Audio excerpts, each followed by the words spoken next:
Lady Sean. Welcome back to another episode of Cover to Cover Chronicles. In this episode, I will be reviewing the third book in Christine Feehan's Shadow Rider series, and that book is Shadowkeeper. And in this book, we are introduced to another Ferraro brother, Giovanni, and in this book, he meets Sasha. So, this book, of course, takes place once again in Chicago, right outside of Little Italy, which is the Ferraro brothers' territory.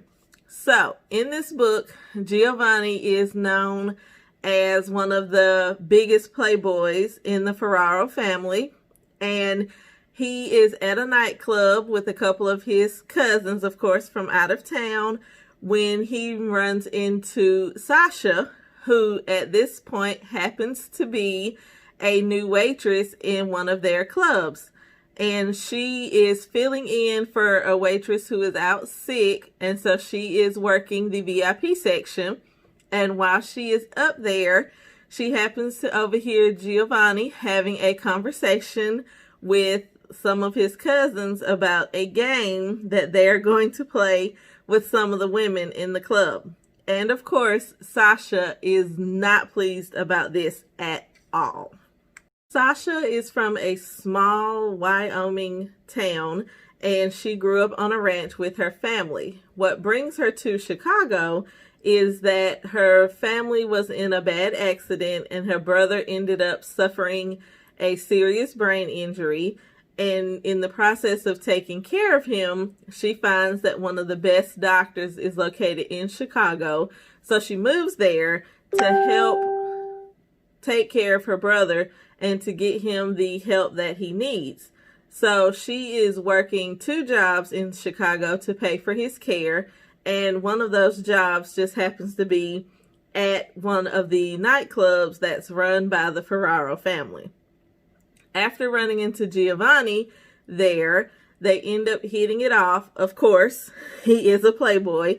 And in turn, she begins to see the true side of Giovanni, that what is portrayed of him in the media is not exactly who he is in real life.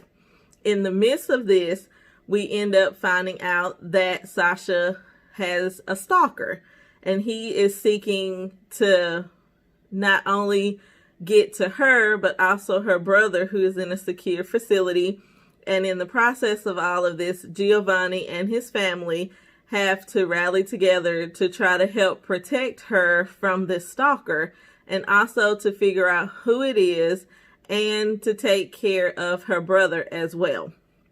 So this story is action-packed. I loved it from cover to cover. It is 399 pages.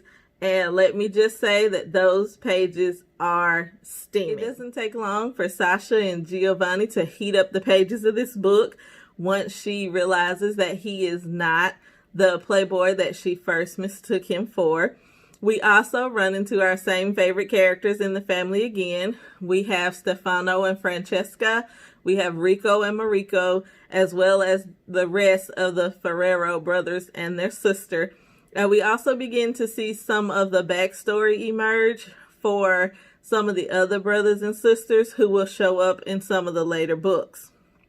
Overall, I definitely give this book a 5 out of 5, and it's definitely one of the hottest of the 3 that I have read. Each book has its own thing going for it, which is what I'm really loving about this story. Even though it's the same family, none of the 3 stories so far have been just alike. So I really like that. It really changes each book. So when you think you know what's probably going to happen, you don't, which is one of the things I love about Christine Feehan's writing style, especially with her series, is that each book differs even though it's part of a series. So you never quite get bored with the story because she's always going to throw a twist in there some kind of way. So the next book that I'll be reviewing is going to be book 4 in the Shadow Rider series, and that book is Shadow Warrior. So that'll be coming up next. Also, don't forget to like, share, subscribe, click the notification bell so that you'll get updated for any of my further videos. as well as don't forget to leave me a comment if there's a book you'd like me to review, and I will add that onto my reviewing list as well. So, see you guys soon when I come back with my review of Shadow Rider Book 4. See you soon. Bye-bye.